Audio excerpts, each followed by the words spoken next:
This wedding will never happen. You can't join this family. The slap landed before the music even finished.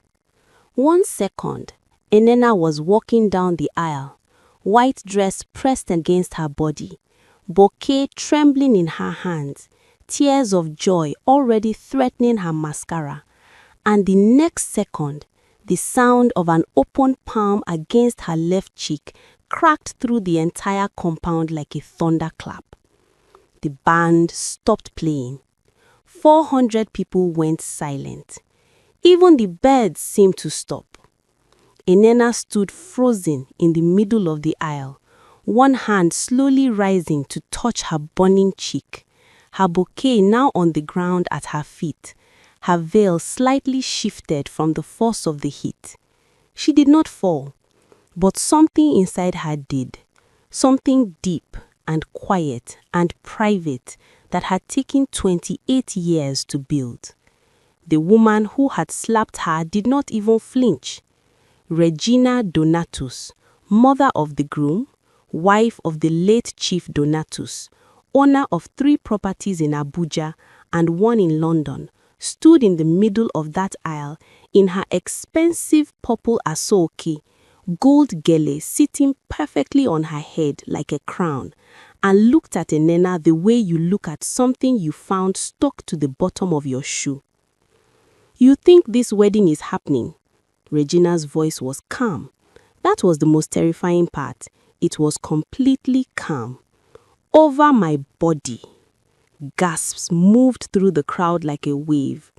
Enena's mother, Flora, shot up from her plastic chair at the back because, yes, Flora had been given a plastic chair while Regina's family sat on cushioned seats with their names written on reserved cards, and cried out, "What is the meaning of this?" Nobody answered her, because at that moment, every eye in the compound turned to the groom.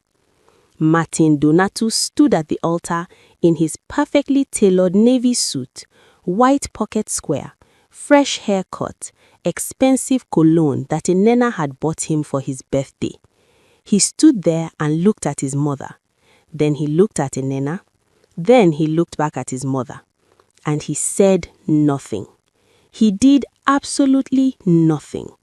The MC, a hired man from Lagos named Festus, who had been cracking jokes and spraying the crowd with energy all morning, stood with his microphone hanging loose at his side, completely lost, for the first time in his 20-year career, having no words.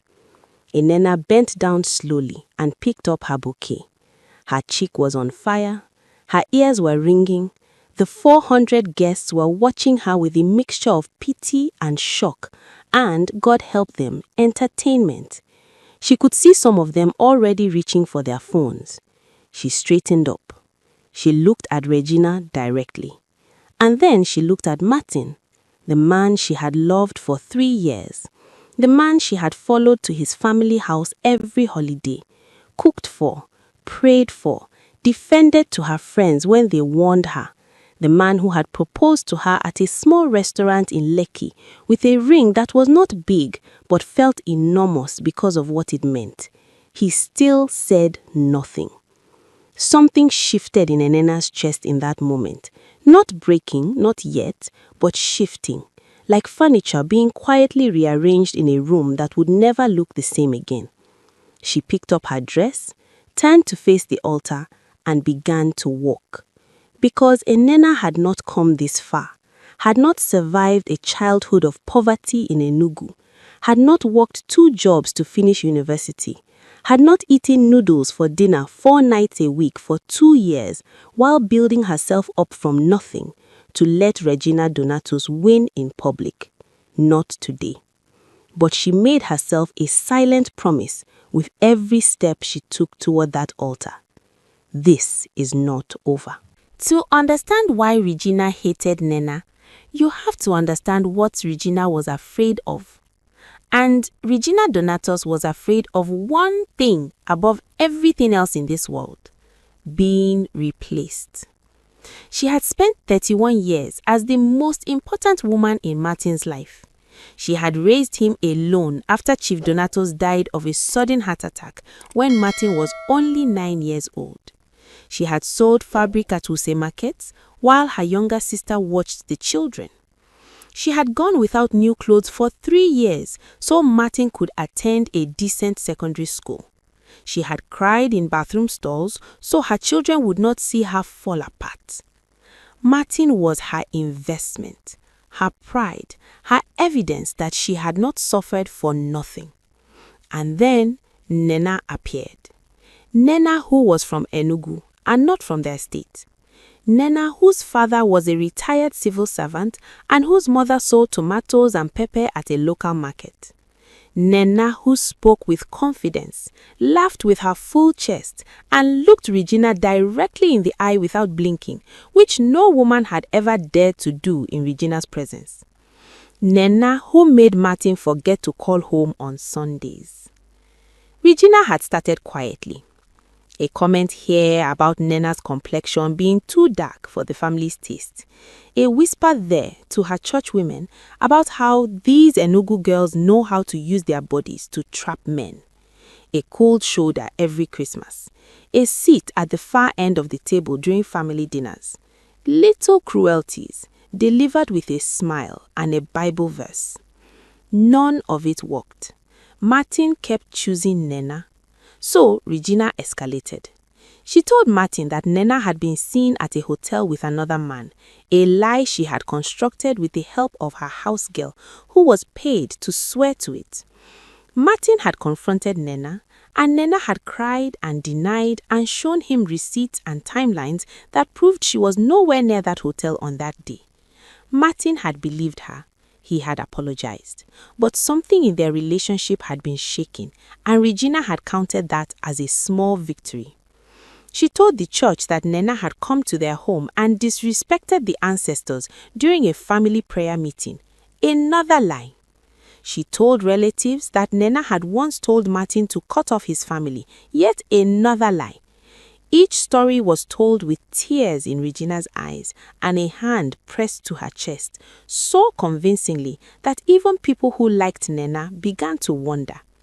But none of it worked. Martin kept choosing Nena, so Regina decided that if she could not stop the wedding quietly, she would stop it loudly. She had planned the slap. That is what nobody in that compound understood as they whispered and watched and filmed on their phones.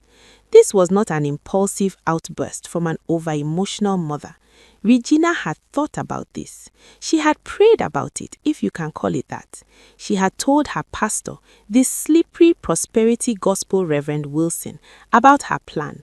And Wilson said, "Sister Regina, the Lord will not support a loveless union," which Regina had taken as approval. She had chosen the exact moment, the moment when Nena was most visible, most exposed, most dressed in her hope to destroy her in public. What she did not plan for was Nena's mother. Flora walked to the front of that compound after the ceremony while the guests were being served drinks and the MC was desperately trying to restart the energy with music. And she stood in front of Regina with hands folded and said in a voice like cold iron, "Madam Regina, I want you to know that I have seen your type before, and I want you to know that God is not asleep." Regina waved her hand dismissively. "Old woman, go and sit down." Flora smiled. It was not a kind smile. "I will sit down, but I will be watching." She went and sat down, but she pulled out her phone and made a quiet call, and what she set in motion that afternoon would not show its full shape until 2 months later on a Sunday service that Regina Donatus will never in her life forget. This story is just beginning, and you can already feel something big is coming. If you want to see how Regina finally gets what is coming to her, subscribe right now and turn on notifications. Every chapter hits harder than the last. 2 months after the wedding, Nena realized she was pregnant. She found out on a Tuesday morning, alone in the bathroom of the small apartment she now shared with Martin in Abuja. She sat on the edge of the bathtub, staring at 2 pink lines, And the feeling that washed over her was so complicated, she could not name it. Joy, yes. Real, warm, fluttering joy. A baby. Martin's baby. Something that was theirs. But underneath the joy, like a stone sitting at the bottom of a clear river, was dread. Because she knew what this news would mean once it left this bathroom. She told Martin that evening over dinner. He dropped his fork. He looked at her with his mouth slightly open, and then he smiled. The real Martin smile, the one she had fallen in love with, the one that started slow and then took over his whole face. Seriously? Seriously. He came around the table and hugged her from behind, his chin on her shoulder, and for a few minutes, the apartment felt the way it had felt before the wedding, warm and private and safe. Then his phone rang. It was Regina. Martin answered. He always answered, and within 30 seconds, his posture had changed. The openness left his face. His shoulders went up. He was a different man when he spoke to his mother, and Dana had long ago stopped being surprised by it, but it still stung in a quiet way every single time.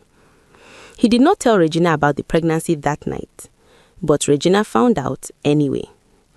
2 days later, on a Thursday, Nena came home from work. She was a logistics officer at a small company in Wuse, to find Regina sitting in their living room, in their home, with her own key, a key Martin had given her the first month they moved in case of emergency, which apparently included a random Thursday afternoon. Regina was seated comfortably, legs crossed, wearing a bubu the color of dried blood, a cup of tea already made and cooling on the center table. "Sit down," she said, the moment Nena walked through the door. Not welcome, not good evening, just sit down, as if this were her house and Nena the visitor. Nena dropped her bag slowly. She sat. "I want to ask you something and I want an honest answer." "Ask." Regina looked at her with those flat, assessing eyes. "Is it his?" The room temperature dropped. Nena felt the words land in her stomach like a fist. She breathed. 1 breath. 2. She thought about her mother. She thought about cold iron.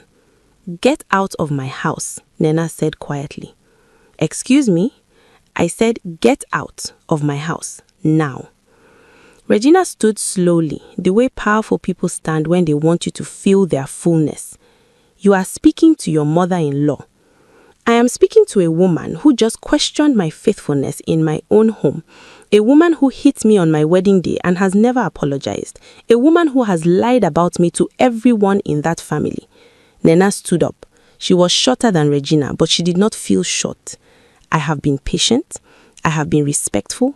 I have said good morning and good evening, even when every part of me wanted to say something else. But this, questioning my baby's paternity, this is the last time, Regina. The very last time." Regina picked up her handbag. She walked to the door.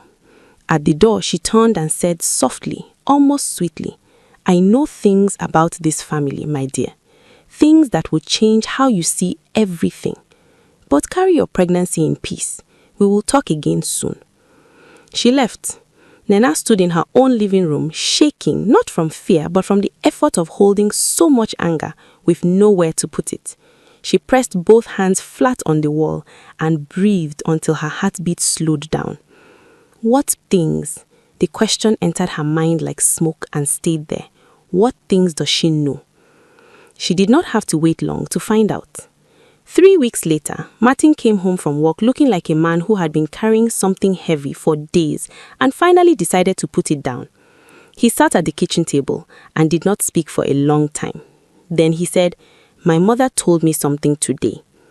And Nena looked at his face, at the guilt and the confusion and the thing in his eyes that looked terrifyingly like doubt, and she felt the stone at the bottom of the river shift. "What did she tell you, Martin?" He looked at his hands. She said that before we met, you were engaged to someone else, a man named Lawrence, and that the reason the engagement broke was because He stopped. Nena stared at him. She showed me a photograph.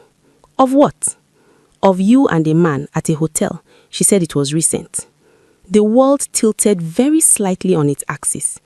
Because here is what Nena understood in that moment, what turned the quiet dread in her chest into something colder and more focused. Regina had not stopped. She had escalated, and this time she was not just trying to hurt Nena, she was trying to destroy her marriage from the inside. And the photograph was a lie. Nena knew it was a lie, but she also knew with a sick clarity that lies told with enough confidence to the right people become their own kind of truth. She needed help. She needed someone who could fight this at a level she could not reach alone. She called her mother that night. Nena listened without interrupting. When she finished, the line was silent for a moment. Then Flora said, "Do you remember my brother, your Uncle Ben? The lawyer? He has been doing some research, Nena. Research into the Donatos family. Things came to his attention some time ago that he decided to hold. I think it is time to stop holding them." Nena sat very still. "What kind of things, Mama?" Flora's voice was careful and deliberate and absolutely without mercy. "The kind of things that explain why Regina is so desperate to control her son." Uncle Ben was a short man with glasses and a leather briefcase that had seen better days. He arrived in Abuja on a Friday evening, ate Nena's stew without ceremony, and opened his briefcase on the kitchen table after dinner, while Martin sat across from him with his arms crossed, clearly unsure why this lawyer uncle had appeared in his home. Flora sat in the corner and said nothing. She did not need to. "Martin," Ben said, laying documents on the table with the patience of a man who had waited a long time for this moment. "When your father died, what were you told about his estate?" Martin frowned. "He left everything to my mother, properties, accounts, the business." "That is what you were told. That is what happened." Ben tapped the first document. "Your father left a will, my son. A properly documented will notarized in 1999, 9 months before he died. In that will, Chief Donatos divided his estate into 3 parts.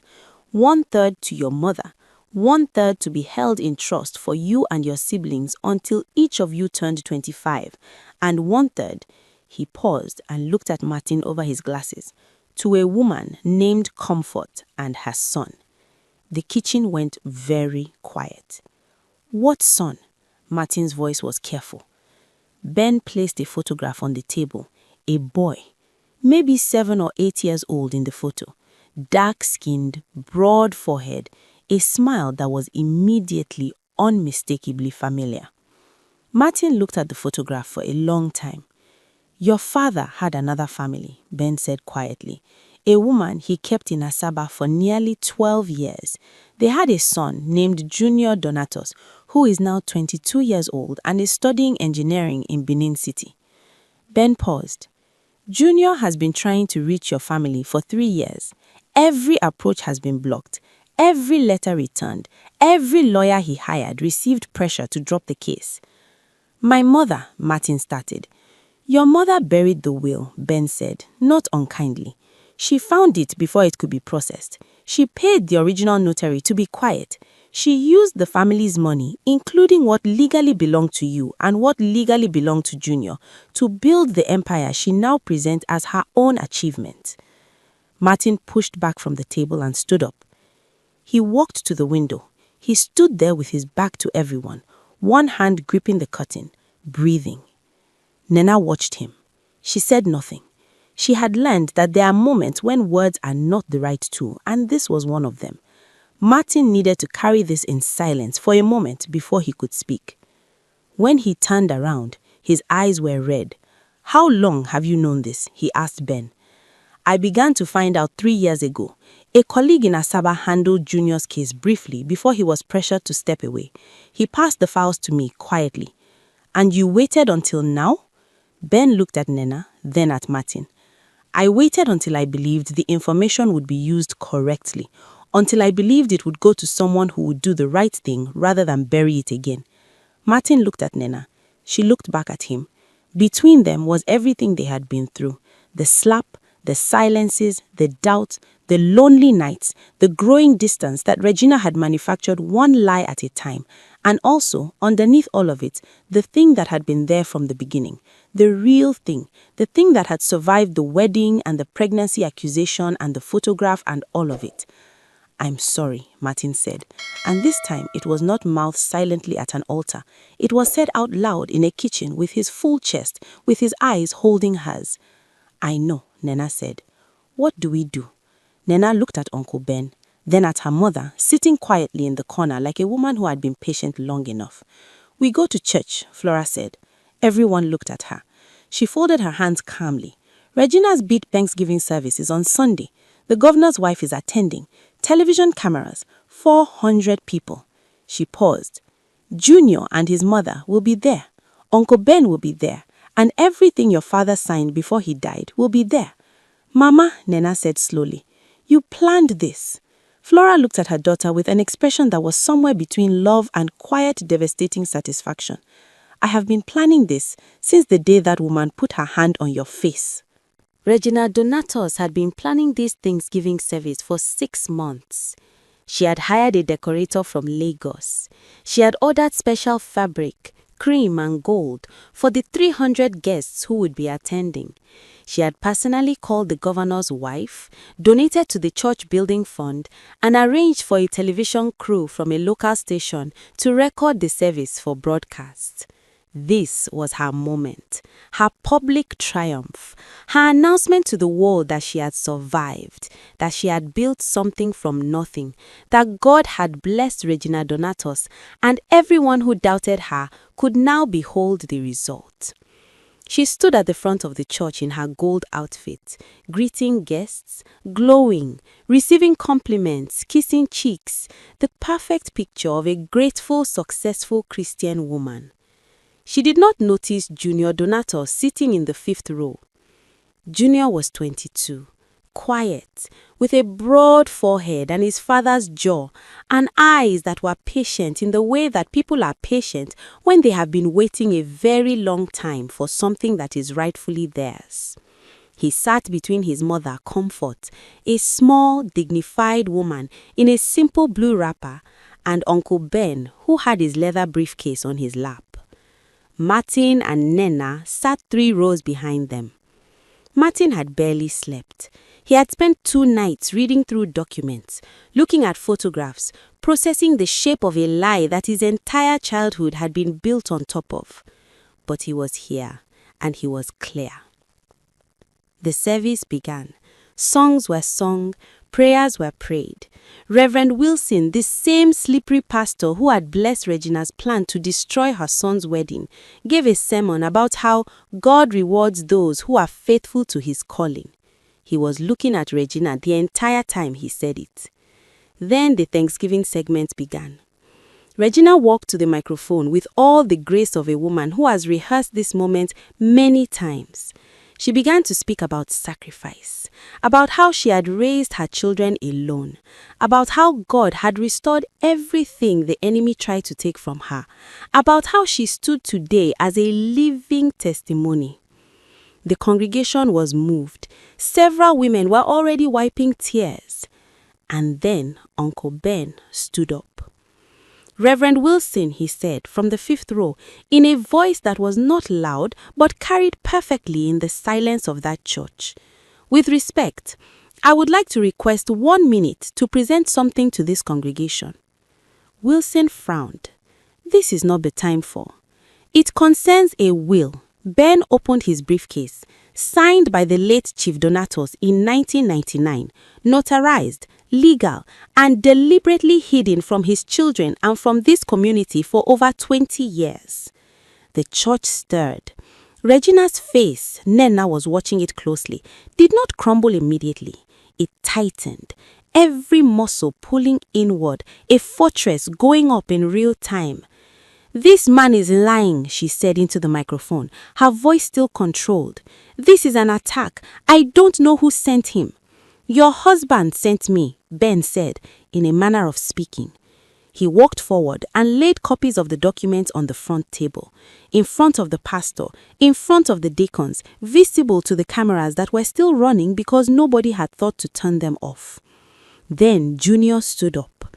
He was young and his hands were shaking slightly, but his eyes were steady. He looked at Regina. He said, "My name is Junior Donatus. Chief Donatus was my father, and I am not here for trouble. I am only here because my father wanted me to exist openly." The silence in that church was total. Comfort, Junior's mother, did not stand. She did not need to. She sat with her hands folded and her dignity intact and let her son speak for both of them. Regina turned to Martin. Her eyes were desperate now, the fortress cracking. Martin, you don't understand. Everything I did for you. Everything was for you." Martin looked at his mother for a long time. "I know, Mama," he said finally. And his voice was not angry. It was sadder than anger. It was the sound of a son who has just learned that love and control can live in the same person and destroy each other. Regina sat down. Not dramatically, not collapsing. She just sat down, like the air had gone out of her, like the performance had finally exhausted its performer. Reverend Wilson was asked to step away from the pulpit by the head deacon, a solid man named Jerrison, who clearly had been waiting for a reason to do exactly this for some time, citing the pastor's role in suppressing the matter when Regina had confided in him. The television cameras were still running. The governor's wife, to her credit, stayed. She walked over to Comfort and introduced herself quietly. She would later make several calls that helped Junior's legal case move significantly faster than anyone expected. Outside the church, under a tree, Nenna's mother, Flora, stood and breathed the Sunday morning air. Nenna came and stood beside her. "You could have told me everything from the beginning," Nenna said. "No," Flora said simply. "You needed to fight your own battles first. If you had known everything, you would have used it as a weapon too early and she would have found a way to turn it around. Patience is not weakness, my daughter. Patience is aim." Nenna was quiet for a moment. Her hand rested on her stomach, on the small, growing life inside her that Regina had tried to make shameful, and which was in fact the most uncomplicated joy in the middle of all this complicated truth. "What happens now?" she asked. Flora looked back at the church entrance, where Martin had just appeared, walking towards them, his tie loosened, his eyes tired but clear. "Now," Flora said, "now you go home, you eat something, you rest, and you raise that child in a house where nobody's silence costs more than your dignity." Martin reached them. He stood in front of Nenna and looked at her the way he used to look at her before all this began, fully, without reservation, without the shadow of his mother standing between them. "Can we go home?" he asked. She looked at him for a long moment. Then she took his hand. Not because everything was fixed, not because the pain of the last 2 years had dissolved in one Sunday morning, but because she had learned something in this season that she would carry forever. That survival is not the end of a woman's story, it is only the beginning of who she becomes afterwards. She had been slapped at her own wedding. She had been doubted and lied about and publicly humiliated and privately poisoned. And she was still standing, still carrying new life, still choosing love not from weakness this time, but from the kind of strength that has been tested and did not break. The sun was bright and ordinary over the church compound as they walked to the car. Children played by the gate. Someone's phone was already uploading the video. Somewhere inside, Regina Donatus was sitting with the weight of 20 years of buried choices finally above ground. And Flora walked just behind her daughter, unhurried, unshaken, the small, quiet engine of it all, watching Nenna walk forward with her head up and thinking to herself what she would never say out loud, but what every mother who has ever fought for her daughter knows in her bones. That is my child, and she is going to be just fine.